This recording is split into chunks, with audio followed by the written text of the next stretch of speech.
Welcome to NexTechie Synapse, the brief, your weekly smart dive into the world of artificial intelligence. Let's get rolling.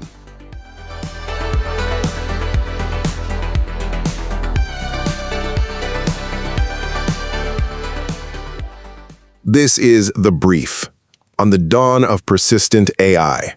So February 2026 is turning out to be a massive inflection point. This is where AI really graduates from just a simple tool to, well, a persistent collaborative partner. And it's all driven by three game-changing breakthroughs that just happened this month. First up, the memory barrier. It's basically been shattered. Anthropic just dropped Claude Opus 4.6 with a 1 million token context window. That's huge. It lets the AI ingest entire software projects at once.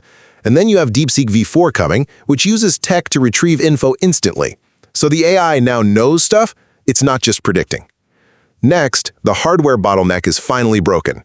Samsung has started mass-producing HBM4 memory. These chips have the blazing speed we need to run these huge models without, overheating or breaking the bank. For the first time, this makes persistent AI economically viable.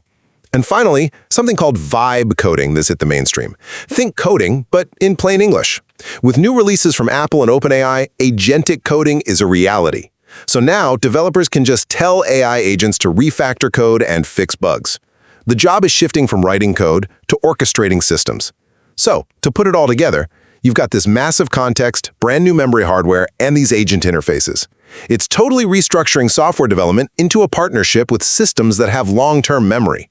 We're moving from AI that just calculates to AI that truly understands.